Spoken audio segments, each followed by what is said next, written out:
Hello and welcome to the LEAN GIRL Fitcast, your place for mindset and motivation mastery on your fat loss and fitness journey. Today's episode, we are unpacking an interesting topic where we are talking about how we truly detach our happiness from either a number on the scale or a certain way we're wanting to look in the mirror. And so this is actually part 2, where we are getting into a really practical technique that you can use when you hop out of bed, you jump on that scale, and perhaps the numbers are not what you had hoped them to be. Or perhaps you walk past the mirror and you think, oh my God, I ain't looking too hot. So what is it that we can do in that moment? And so in episode 1, we spoke about a really important perspective shift and really how crazy and absurd it is to be putting our happiness on these external goals. It is a moving target that is always changing. And we spoke about why we wrongly attribute reaching that specific number or that goal to being happy, right? And then, I mean, just like many things in our lives, I'm sure there are other goals that you have tried to reach, and when you get there, you're like, hold on, maybe there's a moment of happiness, and then of course we have set our eyes on something else. So I think that this applies to fat loss and fitness, but to so many other areas of our lives. So what we want to get into today is really how to make this practical, how to manage those emotions, and how to start having that shift happen. So I am joined once again by my husband, Gilan Gork, who is an expert mentalist and speaker who travels the world teaching people about mindset, about motivation, about mindfulness, and how to still be successful without all the suffering that comes alongside that.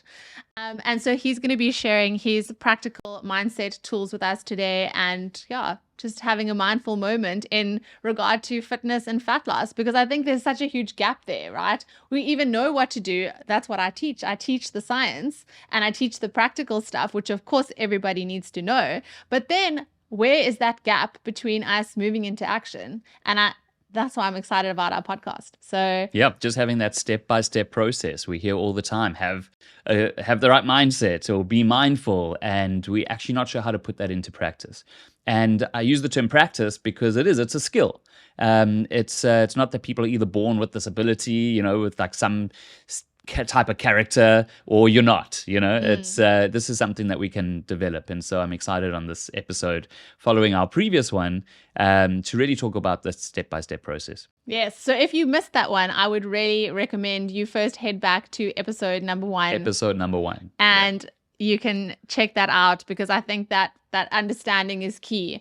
And now we're going to talk about how perhaps that realization that you had from that first episode, how do we keep bringing that back? Because we know that things, they take kind of reminding, it's a reconditioning. I always love that analogy that you use. If you imagine that you're on a ski slope, and every time you go down the slope, it's making a bit of a what do you call it? Making tracks in the snow. And we've been doing the same thing our entire lives, right? So that's habitual thinking. That track is really, really deep and strong in the snow. So if we do want to change direction, it does take a bit more effort, right, over time. And slowly but surely, we can change our thinking. Yes, right? And so we've got this habitual thinking and therefore habitual beliefs or strong beliefs. A belief is just an idea that we have a sense of certainty about. If it's a strong belief, we've got a strong sense of certainty. And so we've got this belief, and this is what we were talking about in episode 1, the strong belief that our happiness will be found outside of ourselves. When I hit that number on the scale, when I look a certain way, when I reach a certain level of success, or when people think of me a certain way. We're always thinking that it lies there. And that's just a bad habit of thinking. But it was caused in a pretty innocent way when we were younger, and we wanted something, and in that seeking we were not happy, and then we got that thing, and in that moment that we got it and we stopped seeking, we allowed actually the state of happiness and peace that's already inside of us, we just allowed it to shine through, but mistakenly attributed that happiness to the attainment of that thing. So now, how do we actually use that in a practical way when we are in a difficult situation where we've got those negative emotions? What is that process that we can use? And so why don't you take us through what that experience is like from your perspective on a fat loss journey? Oh, yes. I mean, I think this is something I have worked a lot on over the years. And I must say, I was a total slave to the number on the scale. And even as you would know, my goals have changed. And now I'm actually trying to build muscle, right? So how about that? Changing the goal to, oh, I wish the number was lower, to now I wanted to actually go up, and it's just such interesting old ways of thinking that have made me feel so hesitant, and I've really had to practice that. So I think it would be really helpful for us to walk through, okay, here I am. I ate a cheeseburger last night. No, I'm joking. Here I am. I hop out of bed. I stand on the scale, and the numbers are not what I would have liked them to be. I've worked really hard this week, perhaps. I've actually been training quite hard, and I'm like, what the hell? This is so freaking annoying. It is so frustrating. I feel like I'm doing the right things. I'm putting in, the work, and yeah, I definitely had expected the numbers to go down. So I'm feeling really down, and I'm actually feeling like I need to maybe eat my feelings. Eat your feelings. Okay, so look, we already know from other discussions that we've had, and I know it's not in the scope of this discussion, so we won't spend time on it. I'm sure you'll probably have other episodes, and on your Instagram, you speak a lot about what are the different reasons why perhaps the scale is up. And so there's all technical reasons. Maybe you drank more water. Maybe you had something that was salty last night and it's retaining. Carbs all kinds of reasons. And we're not going there. The point is we still have the same response, an automatic response that we see the number is different to what we'd want it to be. Or maybe we look in the mirror and we're looking a little bit bloated. Someone takes a photo of you and you're like, damn. Exactly. And we have this automatic emotional response. And so what do we do when that happens, when that bad pattern of thinking happens? The first thing to do is to just switch into observer mode, or like scientist mode, right? Like we need to switch from being swept away by the torrent of emotions to being able to actually climb out the river of emotion, stand on the riverbank, and be able to go like, okay, there's these emotions going past. Let me inspect what's actually happening here. So there's got to be the motivation to want to intervene, right? That is kind of the first facet of mindfulness. Now, I'm assuming that the next time you step on the scale, and let's say you're reminded of this episode because the number's not as far down as what you had hoped, you're going to feel upset, let's say. You're going to feel unhappy. And at that moment, just remember to switch from being the experiencer of that emotion to being the observer of that emotion. That's the first step. Step number 1, become the observer. And that will be your trigger. Your trigger will be scale, observer. Scale, emotion. Yes. Let's just say emotion, negative emotion, observer. Yes. Okay? Now you're the observer. The first thing I want you to observe, and I want you to maybe, Andrew, just think of this in your mind. And as you're listening to this, why don't you go through this and imagine this as well? Because if you can actually feel these emotions and play along with this, it'll be good practice. So you get out of bed, you stand on the scale, the number is not what you had wanted. Just what are you feeling? Let's start there. I'm feeling frustration. I'm feeling perhaps a bit of sadness and disappointment. Right. Should we call all of that together unhappiness? Yes. Equals. Let's just say unhappiness. She's an unhappy Sally. Yeah. I totally relate to that in terms of my journey as well. So now you're feeling that unhappiness. First thing we do when we feel that unhappy emotion is? We're observer. Observer. And now, and so what we're going to observe is 2 different parts of every emotion, right? So actually what we can do is to split that emotion. There's 2 parts to an emotion. There's the physical sensation in our body, and then there's the story behind that sensation.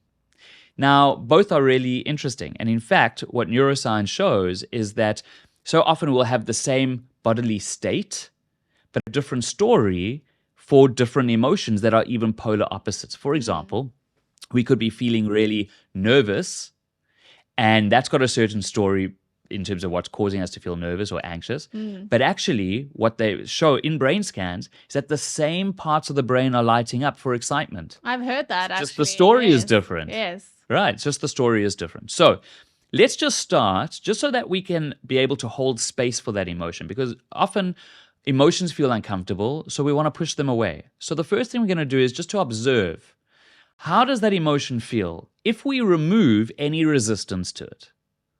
So let's just not focus on the story and just imagine, just say to yourself, all right, if I remove resistance from this, I'm no longer resisting the emotion, what does just that raw sensation feel like in your body of that unhappiness? I would feel like, I guess physically I would feel something in my chest, almost like an uneasiness.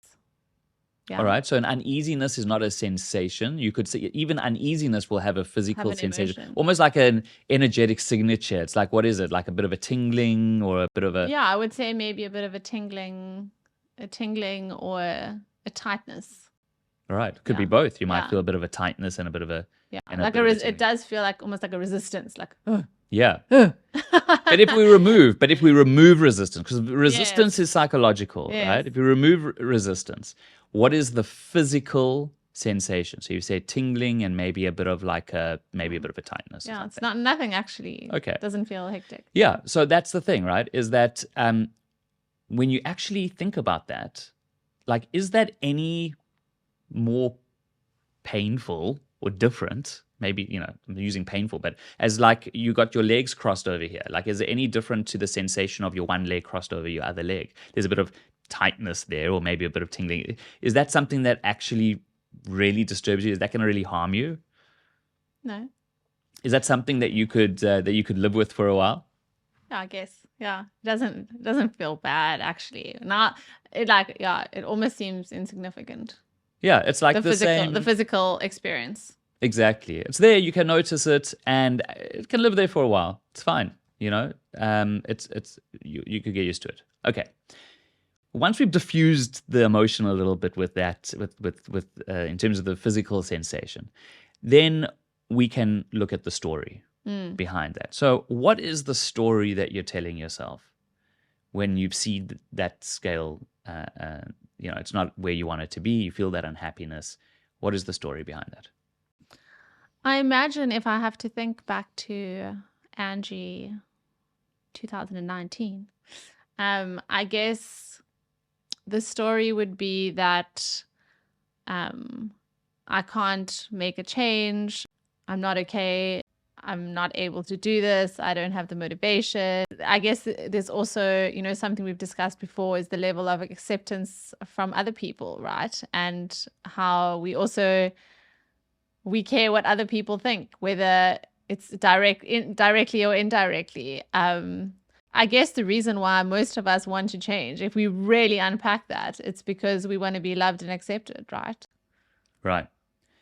And you are putting your happiness, I suppose, in that apparent love and acceptance that you think to yourself, okay, like, and so that love and acceptance is like if you got a compliment from someone one day, you would feel loved and accepted. You feel amazing about yourself, right? Have a good day. Yeah. So what I'm hearing you say there is that your happiness, part of the story is that if the number was at a certain, if the scale was at a certain number, then I would be happy. Right? And you got all of these reasons why you think that is. Each one of those is a separate story. But yes. So immediately we can see that you're placing your happiness in an external thing. Mm-hmm. Now let's interrogate this a little bit. Now, it's not to say, by the way, that, when you're doing this on the spot, that you're going to have to go through all of this. We're just deconstructing it now, and then I'll give like a short way to access this. But We're just getting that understanding. So there's two things that are wrong. We've already discussed how if we think that something outside of ourselves is going to manufacture some form of happiness, that is an illusion. Yes. Because actually, we already know now that happiness is something that's already inside of us, but we cloud it, we obscure it with the seeking of. And so maybe tomorrow it will hit the number that you want, and then you'll be temporarily happy until you start seeking the next thing. Yes, because you've decided, I will be happy when.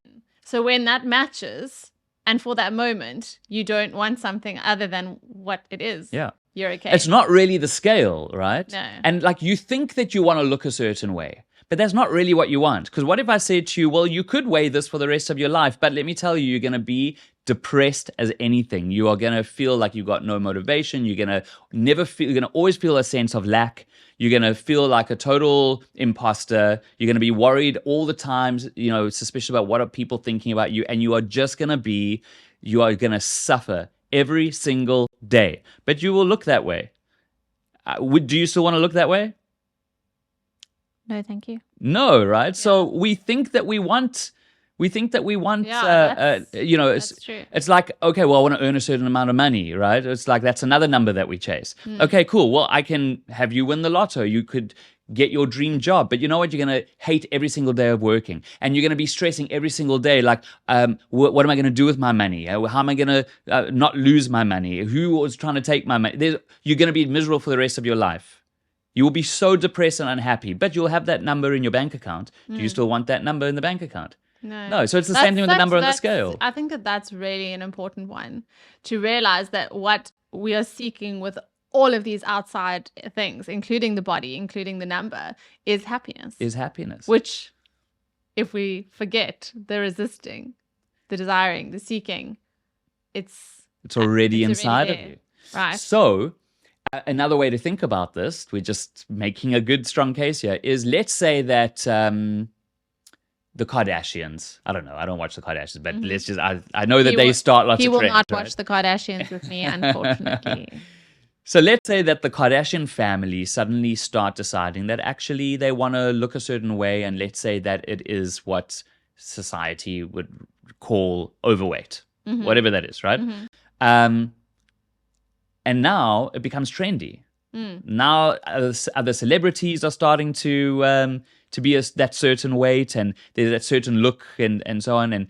And so let's imagine that right now you're looking in the mirror, right? And let's say that you're not the way you want to look, right?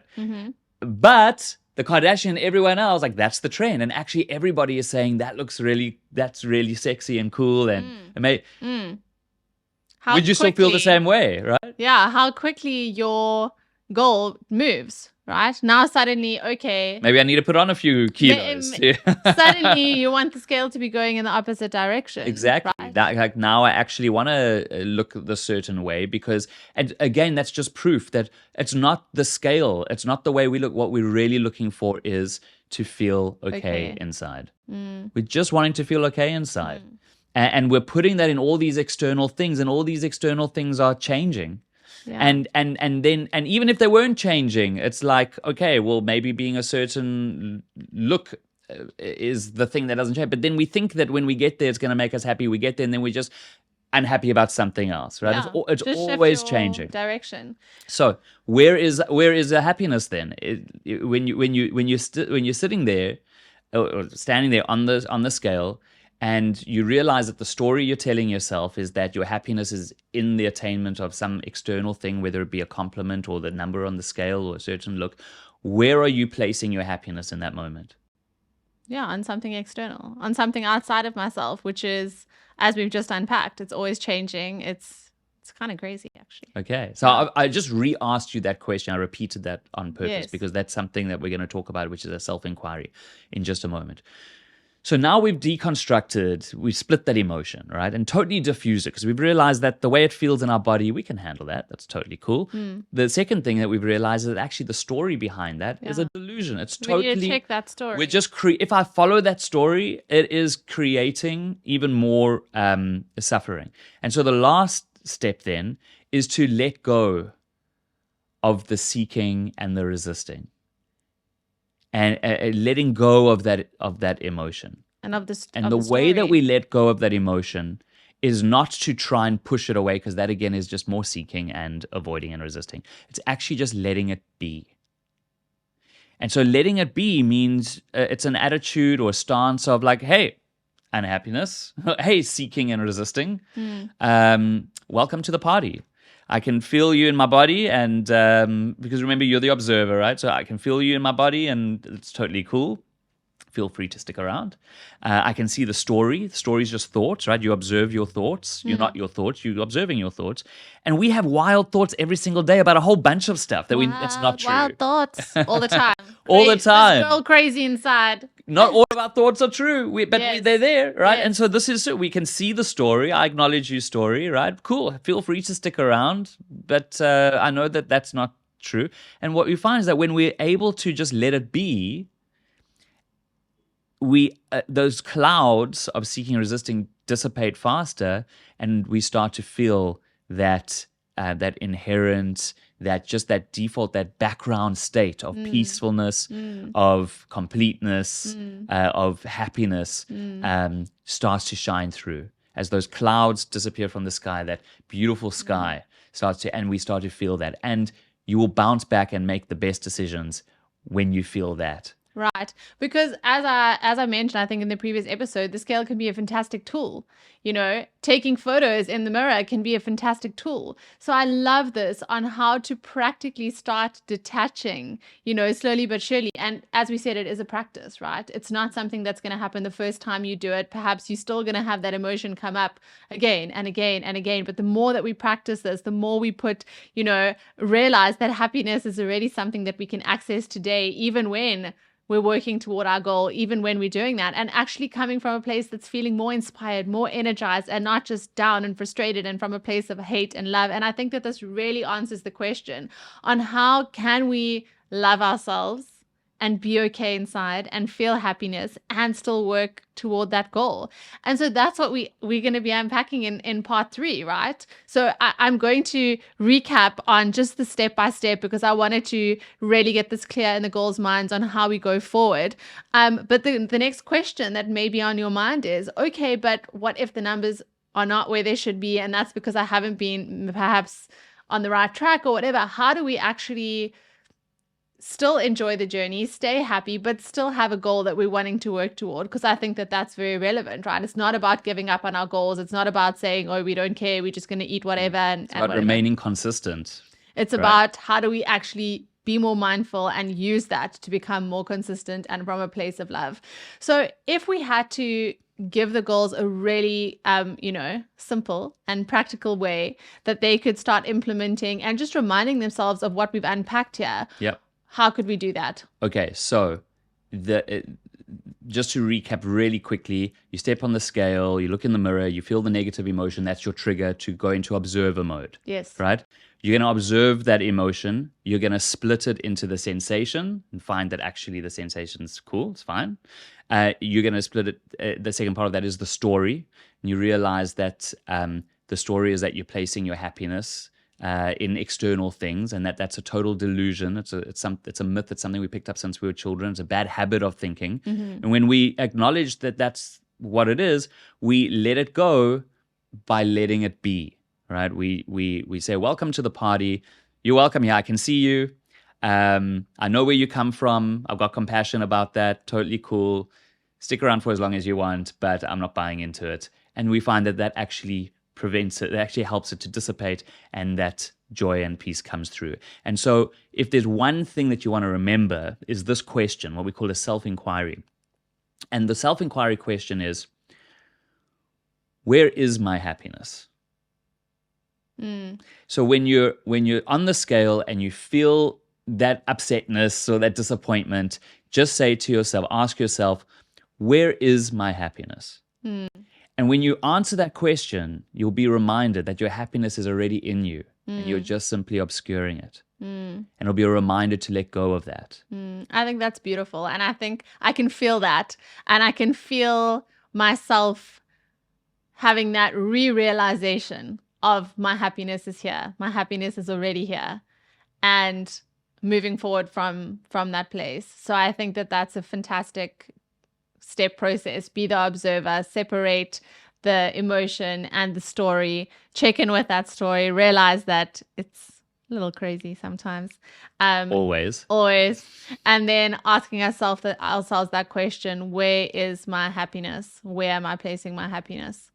So I think that that's brilliant and really practical. And I think that if we walk away today and actually start using that tool, I think we are going to have so much more mental freedom and space and peace.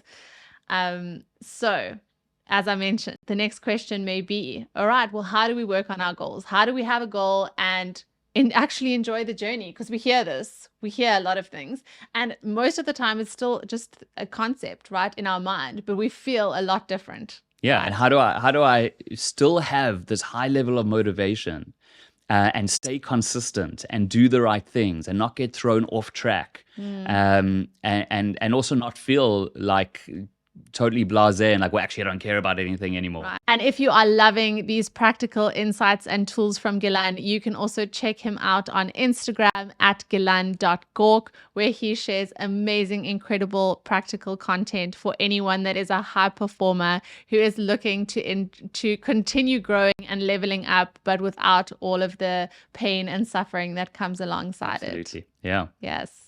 And you need to follow Angie as well at _lean_girl. If you're not already, for all the science of fat loss. Because when you take that science and you combine it with the right inner game, I mean, you got a winning combo. Absolutely. Yes.